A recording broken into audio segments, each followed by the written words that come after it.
Welcome to black board. आज आपके साथ हम बहुत ही इंटरेस्टिंग टॉपिक डिस्कस करने वाले हैं, that is Red Sea war. जैसे कि आप जानते होंगे कि इस समय पूरी दुनिया का जो वर्ल्ड ट्रेड है वो डैमेज में है, वो खतरे में है, वो डेंजर में है। और इससे जुड़ी हुई बहुत से न्यूज़ आउटलेट्स पे आपने रिपोर्ट्स पढ़ी होंगी। कुछ यहाँ मैंने इंसर्ट भी कर रखी है। जैसा कि रीसेंट ये आर्टिकल है अल जजीरा का। US army attacks 3 Houthis boat in Red Sea killing at least 10 fighters. जी हाँ, 10 हूती लड़ाके मारे गए यूएस के एक अटैक में। 3 बोट पूरी तरीके से यूएस ने तबाह कर दिए हूती के। अगला है द इंडियन एक्सप्रेस का। Another cargo ship on the way to India hit by drone was fired by Houthis से यूएस। जी हाँ, ये सिर्फ दुनिया भर में नहीं चल रहा है, ऐसा नहीं कि हम उससे अछूते हैं। भारत की तरफ आ रही है कार्गो शिप को भी यहाँ पे हिट किया गया है। जबकि एक इंडिया टुडे का ये दूसरा आर्टिकल है जिसमें कहा गया है कि oil tanker with 25 Indians hit by Houthis drone in Red Sea cruise chef. Navy ने कहा, ये इंडियन नेवी का स्टेटमेंट है कि भारत की ओर आ रही एक ऑयल शिप टैंकर को हिट किया गया जिसमें 25 भारतीय क्रू मेंबर्स थे। वो हालांकि वो सुरक्षित हैं, लेकिन हुतीज ने इन्हें भी अपना टारगेट बनाया हुआ है। तो डिस्कस करेंगे इन सभी टॉपिक को आज के इस वीडियो। 3 मेजर क्वेश्चन है। पहला, रेड सी वर्ल्ड ट्रेड के लिए इतना क्रिटिकल क्यों है? दूसरा, ये हुतीज है कौन जिन्होंने पूरी दुनिया को डेंजर में डाल दिया है? और तीसरा, कि क्या इसका कोई कनेक्शन इजराइल हमास युद्ध से है, और अगर है तो भारत इसमें कैसे शामिल हो गया? इन तीनों क्वेश्चन को एक एक करके हम लोग आंसर करेंगे। पहला, रेड सी जो है ये नियरली 2000 किलोमीटर लॉन्ग एक पैच है जिसको जो कनेक्ट करता है मेडिटेरेनियन सी को इंडियन ओशन से। जी हाँ, हिंद महासागर को भूमध्य सागर से ये कनेक्ट करता है, जिसमें स्वेज कनाल बना हुआ है। स्वेज कनाल। और ये बहुत ही क्रिटिकल है क्योंकि जब स्वेज कनाल डेवलप नहीं हुआ था तो पूरी कंटेनर्स को, जो भी कार्गो शिप्स आती थी, जो भी ट्रेड होते थे, वो पूरी तरीके से अफ्रीकन कॉन्टिनेंट को लांघने के बाद से उसके दूसरी तरफ से केप ऑफ गुड होप से होके जाती थी, जो लगभग अभी जो रूट है उसके 3 से 4 गुना ज़्यादा दूर पड़ता था, उससे ज़्यादा ही होगा। और उसके साथ-साथ जो टाइम लगता था, वो बहुत ही ज़्यादा लगता था। मतलब हर तरीके से वो महँगा था, जिसको कम कर दिया गया इस रेड सी से एक सुएज़ कनाल को डेवलप करके। तो ये बहुत ही क्रिटिकल है। आप देख सकते हैं यहाँ पे, ये है इजिप्ट, ये है सूडान, ये है सऊदी अरेबिया और ये है यमन। और यहाँ पे ये जो ऊपर वाटर बॉडी दिख रहा है, ये मेडिटेरेनियन सी है, ये इंडियन ओशन का अरेबियन सी है। ये जो पूरा पैच आप देख रहे हैं water body, that is Red Sea, यही रेड सी है। और इसको हम लोग बोलते हैं गल्फ ऑफ एडन। जी हाँ। और ये जो स्ट्रेट दोनों के बीच दिख रहा है, जो पतला सा एक चोक पॉइंट है जिसको कनेक्ट कर रहा है, इसको बोलते हैं बाब एल मंडेब। ये यमन के पास में स्थित है और इसलिए ये बहुत ही क्रिटिकल हो जाता है। अब थोड़ा इसके इम्पोर्टेंस को समझते हैं। यूएस एनर्जी इंफॉर्मेशन एडमिनिस्ट्रेशन के हिसाब से स्वेज कैनाल से, जो यहाँ पे एक कैनाल दिख रहा है ना, ये वाला, ये जो है ना कनेक्ट कर रहा है इसको, ये स्वेज कैनाल है।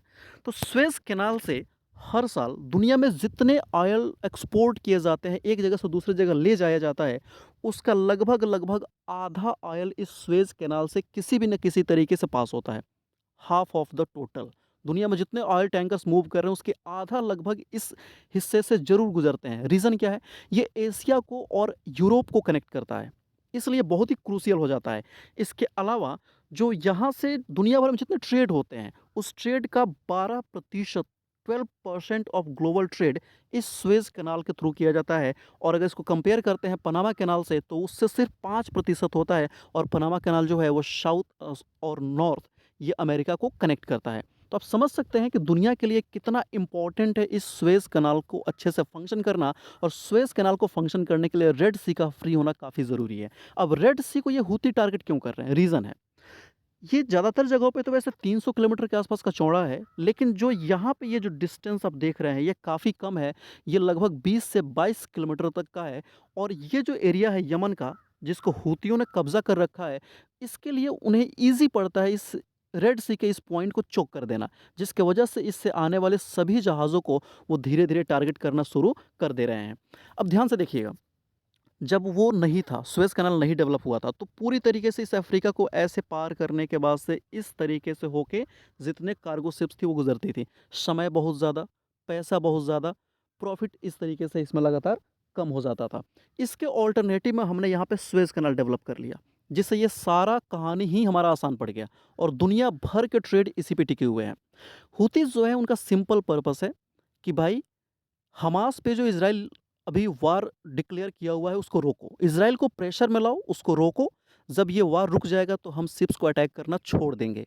और पहले जो हूतीज़ थे, वो सिर्फ़ इज़राइल बाउंड शिप्स को ही टारगेट करते थे, लेकिन अभी दुनिया के जितने मेजर कंट्रीज़ हैं, रशिया, चाइना, ईरान को छोड़ के, उनको वो टारगेट कर रहे हैं। क्योंकि वो चाहते हैं कि दुनिया भर के शिप्स को हम टारगेट करेंगे, वो लोग इज़राइल पे प्रेशर बिल्ड करें और इज़राइल यहाँ से जो भी हमास पे युद्ध हो रहा है, उसको धीरे-धीरे वो रोक दे। और इस सीरीज़ में भारत आने वाली 2 से 3 कार्गो शिप्स को भी उन्होंने कहीं न कहीं से टारगेट किया हुआ है, जिसका नतीजा है कि रेड सी से गुज़रने वाले जो टोटल ट्रैफ़िक था पिछले 2-3 हफ्तों में उसमें 40% तक की गिरावट आई है। बहुत सारे कार्गो शिप कंटेनर कंपनीज़ जो हैं, वो इस रूट पे ऑपरेट करना धीरे-धीरे छोड़ भी चुकी है। आप समझ चुके होंगे कि ये इतना क्रूशियल क्यों है। अब थोड़ा समझते हैं हूतीज़ कौन है? हूती वास्तव में एक रेबेलियंस का ग्रुप है, जो यमन में है। ये यमन है पूरा, इसकी राजधानी सना है और हूतीज़ यहाँ पे जो गृह युद्ध चल रहा है उसमें एक मेजर रेबेलियन ग्रुप है जो वहाँ के गवर्नमेंट के अगेंस्ट लड़ रहा है। ईरान, रूस इसके ओपन समर्थन में है, जबकि जो वहाँ पे सिविलियन गवर्नमेंट है उसको सऊदी अरेबिया, यूएई और यूएस उसको बैक करते हैं। और हूतीज़ ने मतलब ये छोटा-मोटा ग्रुप नहीं है, यमन के इतने सारे हिस्से को कब्ज़ा कर लिया है। इवन यमन की जो राजधानी सना है उसको भी कैप्चर कर लिया है। आप समझ सकते हैं क्यों ये पूरे वर्ल्ड ट्रेड के लिए आज के डेट में खतरा बन चुके हैं। और इसके रिस्पॉन्स में इंडियन गवर्नमेंट ने अपने 2 जो वॉरशिप्स हैं उनको डिप्लॉय कर दिया है अरेबियन सी में कि हमारी तरफ आने वाले किसी भी शिप को कभी टारगेट नहीं बनाया जा सके। आई होप आपको सब कुछ क्रिस्टल क्लियर हो गया होगा। Thank you for watching. Thank you very much.